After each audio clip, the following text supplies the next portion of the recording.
Alright, with the end of the USADA and UFC partnership, I thought we could go through some of the times that MMA fighters were bent over the worst by USADA. Like a bit of a tier list, but without all the effort of actually making a tier list, right? By the way, leave it down in the comments. Do you set up the UFC setting up their own independent drug testing and assigning their own bosses to that agency? It's very revolving door independent, if you know what I mean. So there are many stories about how USADA messed with the fighters, threw off their routines, and it's those kind of stories and those moments that I want to get into, right? Let's start off with an annoying one, but a sort of very light one, a bit of a D tier, if you will, and that's Anthony Pettis. He was scheduled to fight Nate Diaz, and 2 hours before the fight, USADA knock on Pettis' training room door and give him the bottle and tell him to go piss in it. Now, unfortunately, the edges of that bottle were sharp and it actually cut Anthony Pettis right across the finger, a deep cut too. They now, less than 2 hours before the fight, are starting to scramble and think about how they're gonna patch Anthony Pettis back up. Like, we are talking that they're discussing stitches, which apparently, if he had taken the stitches, the doctors would have pulled him from the fight immediately. So they choose to go with glue, which took a long time to get his finger glued back onto his hand. The cut was that deep. All while this is happening, he's meant to be warming up, right? Like getting his mind ready. You know, he's getting ready to fight Nate goddamn Diaz. Apparently, that is what threw him off. And the good old, I'm a fighter, I'm not making any excuses, here comes the excuse. That's why he lost that fight. Now, wasn't exactly career ruining, it was just a cut on the finger, but either way, we can all admit Anthony Pettis' career was never really the same again after that. So, an annoying cut on the finger, who knows? Anthony Pettis would go ahead and try and sue USADA for the cut, but I don't think that anything ever came of it. Secondly is Sean O'Malley. This one is a bit of a B tier annoyance, right? Now, this one is rather sus to me, and I'll explain why.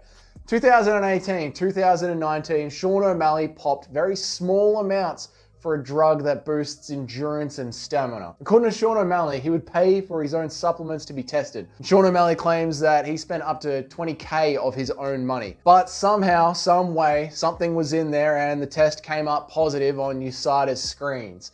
And it was the notorious picogram amount, the tiniest amount of performance-enhancing drugs. Now, why is this sus to me? Okay, purely because Sean O'Malley's endurance has always been so good, and this was a drug that helps boost endurance and cardio. Also, we've seen Sean O'Malley. I've seen Sean O'Malley cheat with my own eyes against Peter Yan. He was constantly grabbing the gloves, constantly grabbing the cage. He's a massive UFC superstar. And for some reason, massive UFC superstars seem to have these little bumps with USADA, these little things that happen and they sort of get glossed over. John Jones, he's the king of the picogram amounts. There's Israel Adesanya, who got gyno, right? He grew a boob and punching power all in the same fight. Sean O'Malley had the picograms. He's seen as the sort of Gen Z future of the sport. Conor McGregor, the sport's biggest star, is allowed to leave the testing pool for his recovery, but he can come back a year later and he looks like a photoshopped image of like a Chad parody of himself. The dude is just swole as. You know, the UFC and USADA's relationship has always been a little bit sus with who they go hard on and who they don't, and to me with O'Malley, this was just one of those cases. However, devil's advocate, O'Malley was held back over this. He had to take a significant break and they never really did determine what caused the picogram to spike, which is really relevant. You know, the same thing happened to Nate Diaz, but they quickly identified it as something in one of those vegan supplements Diaz was taking, and they were able to overturn it almost immediately. Diaz was never punished. So Sean O'Malley was punished. He was punished for something that happened somewhere out there in the ether, and to me that sort of makes this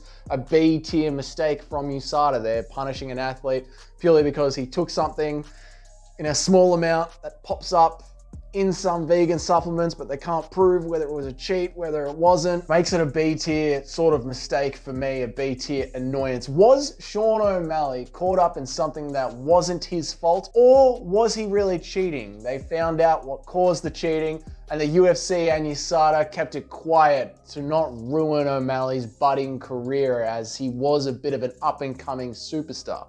Let me hear your UFC conspiracy theories down in the comments below. One that really annoyed me, and I'm going to put it up there as like an A-tier mistake from USADA, was Junior dos Santos. He was scheduled to fight Francis Ngannou back in 2017, and 2 months before the fight, he went and popped positive for a banned substance. Now, if I was going to fight Francis Ngannou, I'd be juicing too. That guy is built like a goddamn superhero. But this instantly ruined JDS's career. He was instantly called out as a cheat. It got so bad that he lost his job on the commentary for the UFC Portuguese broadcast. Imagine that, right? One night's notice, and not only do you lose your income as a fighter from the upcoming fight, but you also lose your income from being on the desk.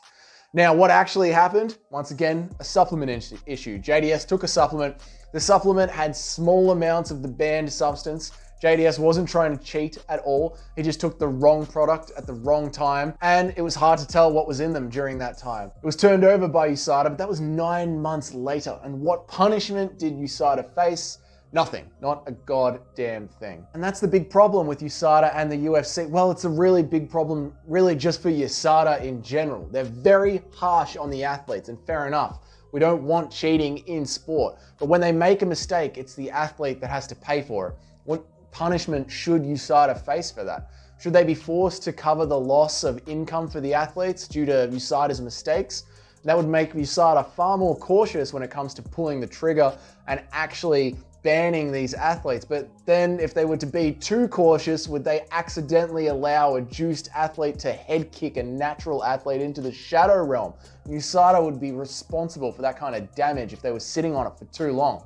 That debate could go around in circles literally all day. Now, the USADA and UFC's relationship has come to a historic end with a lot of name calling in the middle. There'll now be a new independent system taking over, an independent system created, funded, and appointed by the UFC. Drugs in sports, they're always going to be a tense issue, right? Sports companies like the UFC and the NFL, etc., they exist to make money.